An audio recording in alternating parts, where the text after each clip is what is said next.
Bonjour Alexia, ravie de te retrouver dans cette interview pour promouvoir les bienfaits d'assumer sa multipotentialité. Euh, mais tout d'abord, est-ce que tu peux te présenter parce que tu as une sacrée communauté et je trouve ça très intéressant que tu puisses nous dire ce que tu fais. Très bien. Alors déjà, je voulais te remercier Christelle pour l'invitation. C'est toujours, avec plaisir que je viens, échanger et partager. C'est ça, l'idée, hein, quand, je participe à ce type d'événement. Par rapport, à ce que je fais, donc, je fais plein de choses. Normal.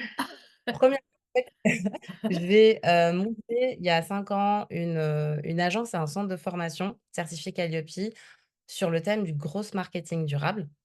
Donc l'idée, c'est d'accompagner, les entreprises dans leur, croissance avec, toujours en tête de, penser durabilité et impact, mais pas impact, comme de l'économie circulaire, mais vraiment, en fait, traquer ses actions, traquer ses objectifs parce que souvent, en fait, les gens ne comprennent pas vraiment ce que c'est de l'impact en gross marketing. Moi, je fais du gross marketing.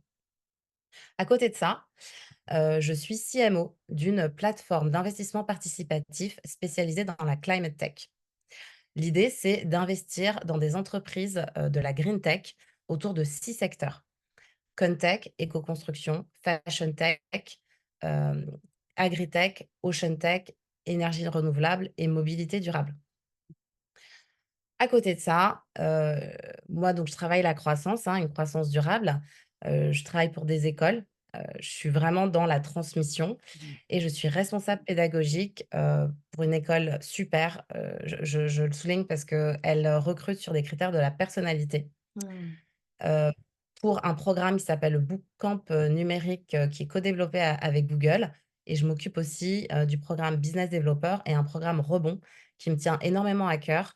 C'est un programme autour de 2 mois pour les 45 ans et plus, heu, qui se retrouvent, au chômage et à qui on donne un petit peu les dernières, stratégies d'acquisition et ensuite ils font une immersion en start-up et enfin, j'ai repris des études il y a quelques années d'agriculture et je me suis installée comme agricultrice, dans un projet qui me tient énormément à cœur, qui est une ferme durable, qui pour moi est une sorte de modèle de transition. Montrer en fait aux gens qu'il est possible, de, travailler une, agriculture de manière différente, voilà avec, par exemple, hein, des techniques comme, je pense qu'on en parle beaucoup, la permaculture, Mm. l'agriculture Mm. régénératrice Mm. aussi, hein, puisque les sols sont énormément azotés. Heu, Essayer de montrer qu'il est possible quand même d'avoir, de la performance en pensant durabilité, peut-être en choisissant d'autres types de cultures que, on va faire pousser. Voilà, je crois qu'on a fait le tour. Ce qui est déjà, pas mal et ce qui est bien représentatif de la multipotentialité. Donc du coup, je rebondis, là-dessus pour te demander depuis quand, tu as connaissance de cette multipotentialité? Alors, tu vas te moquer de moi, mais c'est depuis que je t'ai découvert Ah super. sur Non, non, LinkedIn. je me moquerai pas de Voilà. toi. Voilà, en fait, j'ai commencé à suivre tes posts et puis plus je lisais tes posts, plus en fait je me retrouvais dans ton discours et puis, ensuite, autour de moi, on parlait de ça et donc je savais pas et c'est vraiment, grâce à toi et enfin ça a été un petit choc puisque je me suis dit, «Tiens, alors ça a un nom». Apparemment on n'était pas seuls, tu vois? Ça fait du Donc, bien, moins hein? de ouais, ouais, ouais, moins de solitude et puis en fait, aussi, des réponses à des questions que tu peux avoir, tu vois? Super, donc enfin déjà je te remercie de mettre, ce sujet en lumière sur LinkedIn parce que bon, on parle de beaucoup de choses. Souvent, moi je regrette que sur LinkedIn, il n'y ait pas assez, tu vois, de sujets un petit peu niche comme ça, qui ont vraiment une importance et finalement qui touchent beaucoup de gens, hein. Mmh. Voilà, donc merci à toi. Merci. OK et du coup, est-ce que, tu as toujours fonctionné, comme le multipotentiel que tu es? Ou, est-ce qu'il y a eu une phase de transition pour accepter Non. ce Non, non, depuis que je suis petite, tu vois, par exemple, je te donne enfin, là, j'ai tout de suite une image, quand j'étais, plus jeune. Mmh. Tu vois, le lundi, j'allais au piano, après j'enchaînais avec la piscine. Le mardi, j'allais, au solfège. Le mercredi, j'allais aux beaux-arts. Le jeudi, j'allais à l'école de musique. Le vendredi, j'allais à la piscine. Le samedi, j'allais au scout. Le dimanche, j'allais au water polo. Voilà. Tu vois, ça a toujours été comme ça et j'ai jamais eu l'impression ni de m'épuiser, Hein, hein. ni d'en donner trop. En fait, c'est juste, alors, je me suis dit: «J'ai besoin de m'occuper» et par exemple, enfin, moi, mes parents, jamais on a eu des discussions comme ça, c'était très naturel. Enfin, voilà, je me demande, tu vois, si parce que justement, moi, quand j'ai commencé à regarder tes posts, je me suis dit: «Mais tiens, mes parents, ils se sont jamais posé aucune question, en fait». C'est Oui. vraiment juste, bah, voilà, notre fille, elle a sa personnalité, c'est quelqu'un qui fait pas mal de choses, mais c'est tout. C'est pas une discussion, tu vois, qu'on a eue. Mais ça, je trouve ça bien parce que, en tout cas, moi, mes parents m'ont jamais mis de trucs bizarres dans la tête, quoi. Mmh. Ils t'ont Au toujours contraire, encouragé? enfin, est-ce que tes parents étaient dans la même démarche? Ils avaient un peu la même, enfin, Mmh. la même vie, Exactement. spi ah, c'était ça. Alors non, mes parents, pas dans la même démarche. Après, mon père était journaliste, donc c'est vrai que c'est quelqu'un qui bougeait beaucoup, qui voyageait beaucoup. Mais sinon, non, pas vraiment. Enfin, j'étais vraiment l'enfant qui, voilà, faisait plein d'activités, qui très vite, trouvait de l'autonomie. Par exemple, je commençais, l'année, donc j'avais toutes mes activités, puis, au bout d'une semaine, je disais, à ma mère: «C'est bon, j'ai trouvé quelqu'un pour, aller me chercher, me déposer». Enfin, tu vois? Genre genre mon petit monde là, c'est bon. Donc Genre c'était super. OK, super. Du coup, tu as jamais eu l'impression, d'avoir été, parce que souvent on dit que, le multipotentiel, à force de se suradapter aux autres, devient caméléon, à en perdre son self, quoi. Est-ce que toi, tu as déjà eu l'impression de ça? De t'adapter tellement, pour, te faire reconnaître, des autres? Hem, Est-ce que tu as eu cette sensation?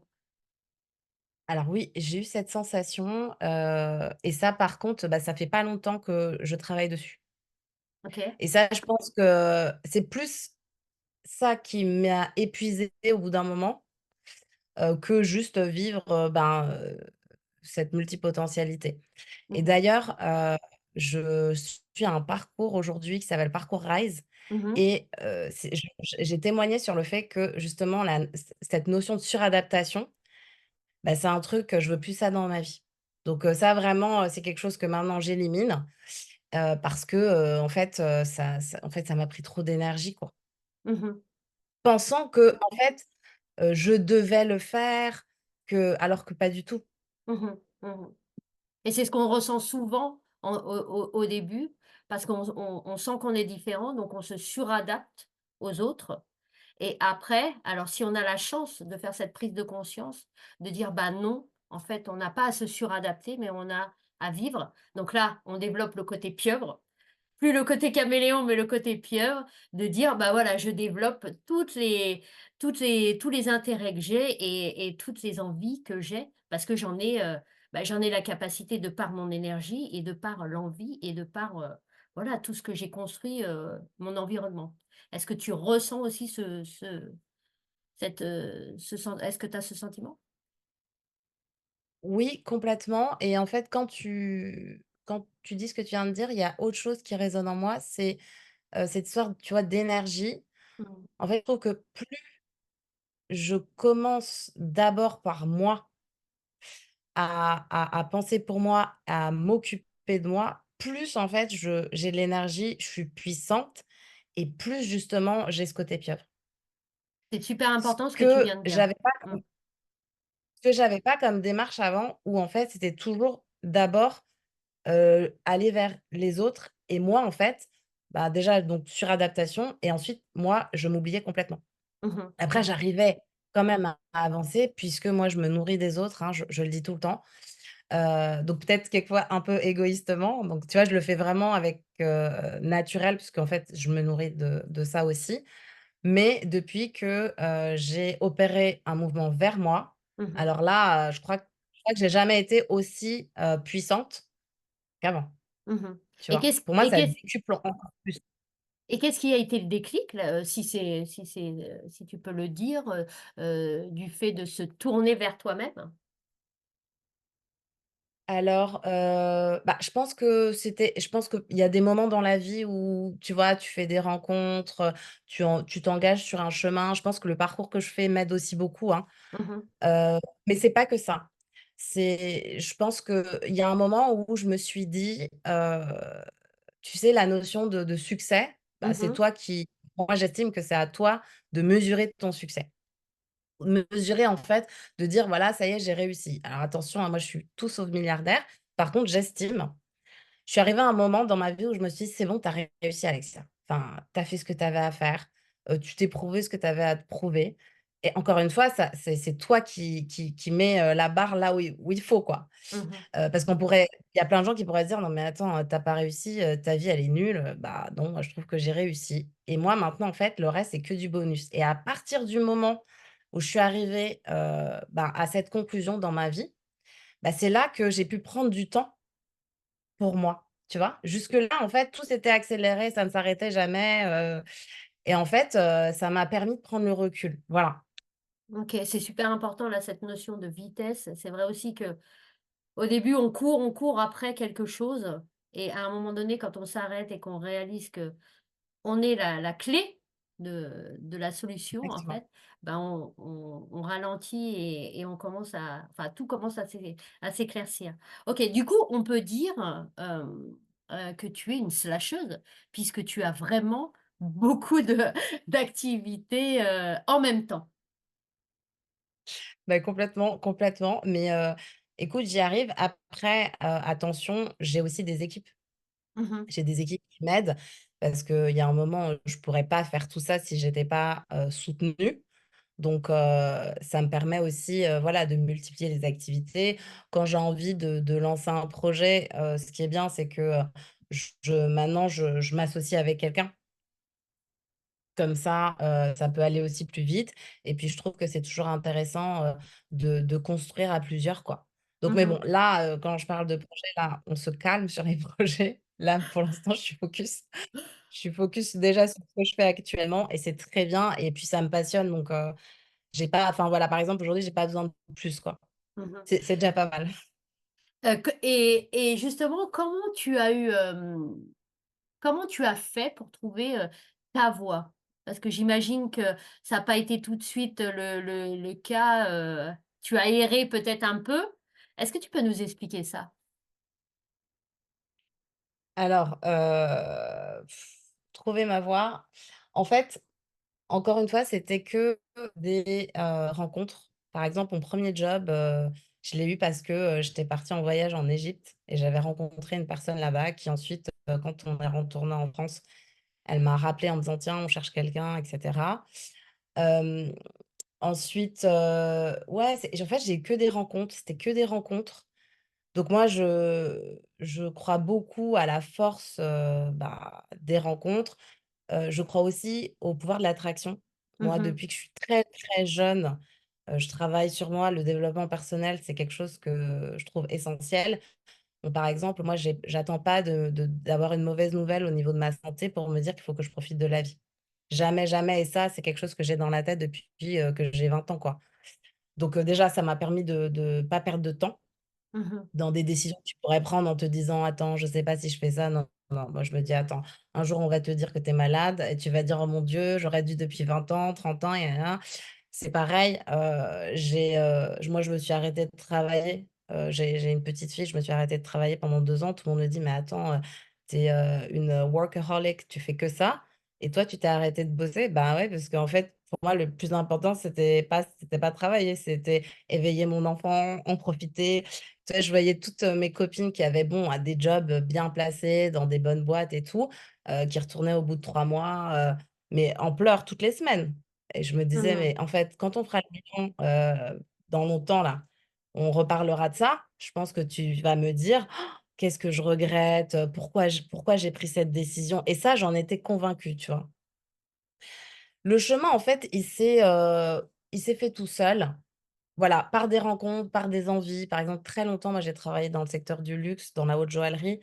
J'avais fait un petit peu le tour de la communication, des clients, du marketing. Puis au bout d'un moment, j'ai eu envie, de travailler le produit. Donc j'ai passé un diplôme de gémologie. Je suis aussi gémologue, expertise en Mmh. pierre. Voilà, tu vois? Parce que c'était un autre moment dans ma vie où j'avais plus envie de focus sur le produit. Après, j'ai travaillé dans les ventes aux enchères. Donc ça, tu vois, mon chemin suivait. Puis finalement, ensuite, je suis partie dans un projet e-commerce, de bijoux. Donc il y avait Après, je me toujours suis quand rendu même compte que j'avais le fil conducteur, il y avait oui, toujours le fil il y conducteur, a OK. toujours un fil conducteur. Mmh. Exactement. Il y a Mmh. toujours un fil conducteur et là, finalement, en fait, j'ai l'impression que dans ma vie, il y en a eu 2. C'est vraiment, ben, la joaillerie pendant Mmh mh. 15 ans, hein. Et ensuite, voulant, ben, développer ce e-commerce, où j'avais pas les compétences qu'il fallait et je prenais un peu des freelances, ça fonctionnait pas. Je me suis reformée et là, je suis partie sur du gross marketing.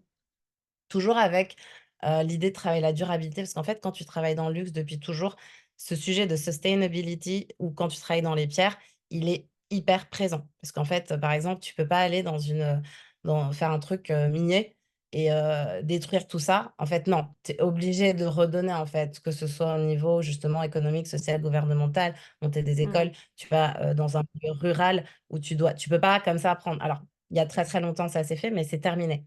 Donc en fait, moi, j'ai toujours eu ça. Voilà, donc quand je me suis reformée justement, pour, vraiment avoir une bonne expertise en gros en utilisant, bah, déjà le background que j'avais fait puisque j'avais travaillé pendant 10 ans sur tout ce qui était marketing, client.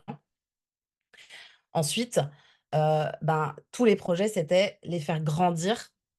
Tu vois? Avec justement cet esprit, de durabilité, et après c'est les rencontres Mmh. qui ont fait que j'ai les activités que je fais aujourd'hui sont vraiment un écho de ma personnalité. J'aime partager, j'aime transmettre, je fais de la formation depuis plusieurs années, que ce soit, être intervenante ou, créer des programmes et travailler la pédagogie et voir en fait ce qui serait le plus intéressant pour, les apprenants par rapport aux besoins du marché. Je travaille dans la climate tech. Moi, tu vois, j'ai fait 10 ans de scoutisme, je suis très dans tout ce qui est nature. Mon père, il était, journaliste aussi, spécialisé dans l'agriculture. Donc, tu vois, ça a du sens. Il y a 10 ans, je voulais monter déjà ce projet et en fait, c'est juste que, tu sais, quelquefois, tu dis: «Attends, j'ai pas le temps, je sais pas comment je vais faire pour changer ma vie et tout». Aujourd'hui, en fait, ça me semble très facile de le faire, tu vois? Mmh mh. Et donc, pareil, par rapport à souvent quand on me dit: «Mais Alexia, qu'est-ce que tu fais?» Bah, je fais: «Moi, je travaille la croissance», mais en 360°. La croissance des entreprises, la croissance agricole, la croissance de soi-même, puisqu'en fait, tu dois travailler pour toi, la croissance au niveau de l'apprentissage, la montée en compétences et en fait, finalement, tu dis: «OK, bah, tout a du sens». Mmh. Quand tu as réussi à le trouver, tu vois? Mmh. Voilà. Et tu me disais, Aujourd'hui, tu vois? avant l'interview, tu me disais que la réussite collective était très importante pour toi et ça rejoint ce côté croissant justement? Exactement et tu vois, par exemple, dans la ferme, moi, je vais vraiment tout faire pour, bah, déjà communiquer pour que les gens, ils puissent voir qu'on existe et créer des initiatives pour que, des associations puissent venir, bon, j'ai plein d'idées dans ma tête, mais Ah. vraiment, enfin, c'est aussi un lieu d'accueil. Si, tu as un projet de construction personnelle aussi, par exemple, tu vois? Leur dire: «Ben, voilà, tu sais, la terre, c'est un truc assez fort» et vraiment depuis que j'en parle, tu vois, sur LinkedIn, je me suis rendu compte que Mmh. c'était un sujet, mais parlait à tellement de gens, tu vois? Je reçois plein de messages du style: «Mais tu sais, mon grand-père, il était agriculteur, tu sais, moi, je connais très bien ça, on a un peu de terre, là où on est», enfin, je pensais pas autant puisqu'en fait, je voyais pas trop des gens parler de ça et moi comme, enfin, tu vois, c'est vrai que je suis assez bien dans ma peau, assez bien dans ma tête, je suis vraiment OK pour partager tous mes sujets et heu et avancer avec ceux, tu vois, pour qui ça résonne, en fait. Mmh. Super. Du coup, tu avec tant de projets, quelque part, faut être quand même, focus un minimum. C'est quoi ton secret pour garder ces projets et pour avancer régulièrement dans ces projets? OK. Il y a, 3 choses. Déjà, 1re chose, c'est, m'occuper de moi. Donc j'ai un peu une discipline, militaire. C'est que tous les matins, je prends du temps pour moi, 25 minutes, je fais ma gym et c'est un truc comme si je me dis: «OK, tu as gagné ta journée puisque tu as fait quelque chose pour toi». Tu vas faire quelque chose pour toi en commençant ta journée. Ça me donne de la force. Ensuite, par rapport à l'organisation, puisque ça, je pense que ça joue beaucoup, moi, je travaille par bloc. Mmh mh. C'est-à-dire que, par exemple, si je travaille, sur, un programme pédagogique, ben, je fais tout, tout de suite. En tout cas, je OK. l'avance tellement que quand je vais repasser dessus, je l'aurai tellement avancé. Puis en quelquefois, je me mets un peu, la on se fait quand même tous la pression, attention, hein, on a tous des doutes et cetera. Mais, quelquefois, je me dis: «Oh là là, attends, là, maintenant, il y a l'échéance et tout». Je reviens sur le dossier et je fais: «Ah mais attends, tu avais bien avancé le truc, c'est bon». Tu vois? Parce que justement, je me dis: «Quand tu vas revenir dessus, faut pas qu'il y ait un gros chantier» et en fait, ça, travailler par bloc et vraiment les faire avancer, ça, c'est un truc qui me sauve. Et ensuite, aussi pratiquer le deep work. C'est-à-dire que quand c'est pareil, quand je me mets sur un sujet, je suis focus là-dessus, j'éteins, mode avion, tout ça, bah, comme je t'ai dit, là, on va se mettre en mode avion, on va être, en toute intimité. Je veux pas que, être dérangée dans justement ce moment-là. Mmh mh. Donc voilà, si tu arrives enfin en tout cas moi c'est, mon organisation, j'essaye de pas multiplier les outils. J'ai très peu d'outils pour travailler, j'ai un agenda sur lequel, je mets tous mes rendez-vous dans des couleurs différentes, tu vois? Pour pouvoir différencier les choses et après, je vais pas te cacher que moi je suis dans l'efficacité. Mmh. Donc dans les réunions, les choses comme ça, parce qu'aussi, j'avoue que, bah, je sais pas, je m'ennuie assez vite. Mmh. Donc dans une réunion, moi, je peux pas rester 1 heure et demie. Enfin, moi, c'est 20 minutes, clac, clac, clac. C'est quoi les objectifs? C'est quoi les actions? C'est quoi la deadline? Tu vois? Voilà, je suis aussi dans ma tête très, voilà, très carrée et tout ça fait que, ben, je peux faire avancer, les choses et puis, de temps en temps, il y a, quelques petites choses que je peux déléguer aussi ou moi, j'estime que tu es puissant quand, tu es dans ta zone de génie. Mmh.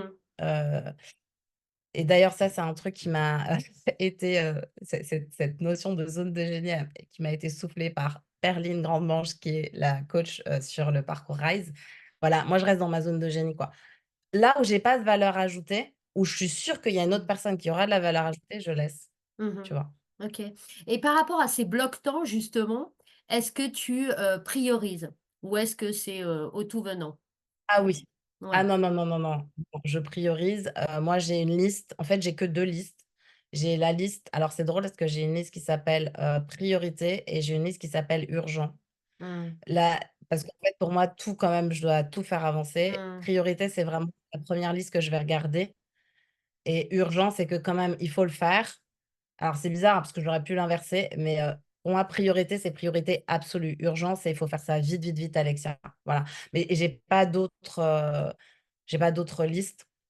Donc ça me permet de tout de suite me mettre, sur le dossier, le plus important et bah, quand je me mets dessus, je le fais avancer à fond, quoi. OK, et du coup, tu as jamais la tentation d'aller sur un autre dossier, sur une autre idée quand tu es en train de non, c'est Ah non, non, super. non. Non, parce qu'en fait, moi, j'ai besoin, tu sais, pour, soulager ta charge mentale, j'ai besoin d'enlever des trucs sur ma to do list. Donc en fait, j'ai pas envie Mmh. d'aller voir autre chose. Mmh. J'ai envie que la première ligne, elle s'efface. OK. Donc tout est sur ta to do list, en fait, et après tu coches par ordre de Ouais, c'est ça, priorité? OK. exactement. Mais même quand je les note, je le mets par ordre de priorité Mmh. quand même naturellement, tu vois? OK, OK. Et du coup, c'est quoi ton plus gros challenge, en tant que multipotentiel?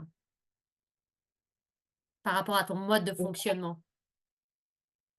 Mon plus gros challenge, Mmh. Parce que par bah, exemple réu vas-y. réussir à justement faire avancer tous les projets et pas passer pour celle qui prend plein de trucs et qui n'arrive pas à assumer. Bah, Mmh. je pense que oui, c'est ça. Parce que aussi quelque chose qui peut arriver très vite, c'est des réflexions, sur alors moi ça m'arrive pas parce que justement je fais mais bon, dans des incompréhensions, j'ai déjà entendu: «Ouais, elle est sous l'eau». Non, je suis pas sous l'eau moi.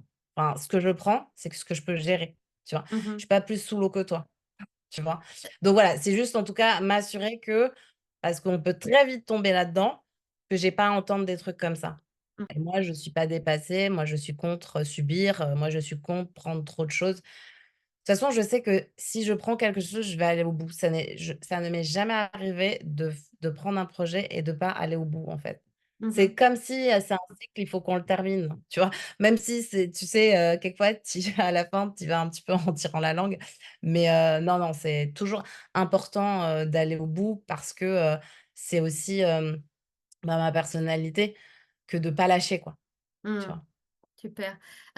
Et du coup, aujourd'hui, il y a des tas de multipotentiels, alors qui se connaissent pas encore ou qui se reconnaissent et qui, n'osent pas, assumer leur multipotentialité et qui sont plus, dans le côté caméléon, à se suradapter. Qu'est-ce que tu pourrais, leur dire, aujourd'hui, pour, qui pourrait les motiver pour franchir le pas? Bah, qu'à partir du moment où tu t'assumes, ta vie, elle change. Tout devient beaucoup plus simple, qu'ils sont pas seuls, Mmh. parce que, ben, souvent, justement, il y a ce sentiment de solitude et qu'après, bon, cette histoire de différence, c'est juste que, voilà, on a chacun, notre façon de faire, notre façon d'être, différence, c'est son style, quoi. Chacun j'ai envie de dire, plus qu'une différence, c'est, chacun son style et franchement, enfin, je trouve ça génial de pouvoir, faire tout ce qu'on fait et bah, moi, je sais qu'autour de moi, souvent j'ai: «Beh, comment tu fais justement?» et quand c'est naturel, c'est top, quoi, donc pas se minimiser, pas se mettre de côté, au contraire. En fait, de toute façon, c'est comme pour tout, hein, quand tu t'assumes même, tu t'assumes au niveau, de tes cheveux, de ta peau, enfin, tu vois? Tout de suite, ta vie, elle change donc si tu as envie d'apporter un peu de légèreté dans ta vie rapidement, bah, rejoins-nous, tu vois? Exactement. C'est un super message, Alexia. En tout cas, vraiment, je te remercie, pour ce partage parce qu'il est vraiment, super inspirant comme quoi, voilà, on peut, se découvrir, multipotentiel tardivement et bah, voilà, embrasser, cette multipotentialité et en faire, quelque chose de super et pas avoir peur justement d'embrasser ces diversités de projets. C'est ça, après, tu vois, c'est comme pour tout, hein, ça se travaille aussi et Mmh. puis, le fait aussi que, par exemple, toi, tu en parles et que tu fasses du contenu dessus, bah, ça te permet aussi de travailler, encore là-dessus, de se rassurer. On a Mmh besoin mh. de se rassurer aussi, hein, Tout à on n'est fait. pas des robots, hein, on est des êtres humains. Donc, bah, avec des initiatives, comme, toi, tout ce que tu fais, tes programmes et tout, ben, c'est génial, hein. Franchement, enfin, moi, je te remercie parce que déjà, je connais personne qui en parle, et ça, bah, ça a aussi participé au fait que, bah, je continue à m'assumer. Parce que tu sais, tu peux vite repartir dans un mauvais chemin et Mmh mh. ça, il faut en être conscient aussi. OK. Voilà. Merci beaucoup pour ce message de fin. Merci à Hem, toi. Si on veut te voir ce que tu proposes, où est-ce qu'on peut te trouver? Alors, ben, moi, je suis focus par contre au niveau des réseaux et de ce que je partage. Donc moi, en fait, tous les jours, je poste sur LinkedIn et je parle d'agriculture, de croissance, d'investissement durable, de grosse marketing durable. J'ai fait aussi, une newsletter autour de ça, Mmh mh. le gros marketing durable pour en fait expliquer aux entreprises comment aujourd'hui tu dois mettre ça, en place. Voilà, vous pouvez aussi nous rejoindre, sur We Take Part, donc cette plateforme d'investissement participatif sur la climate tech. Si tu crois à l'accélération de la transition écologique Mmh. via de la technologie, voilà, et puis n'hésitez pas, à vous connecter avec moi, c'est avec plaisir que je partage, que je donne des conseils parce que je pense que pour, recevoir, il faut donner et Mmh. donc voilà, moi vraiment je suis, ouverte, donc ne pas hésiter. Voilà. OK. Merci Christelle, c'était Merci un à beau toi. moment. Partagé, vraiment le moment, le plaisir est vraiment partagé. Merci beaucoup Alexia. Les à très vite. À très vite.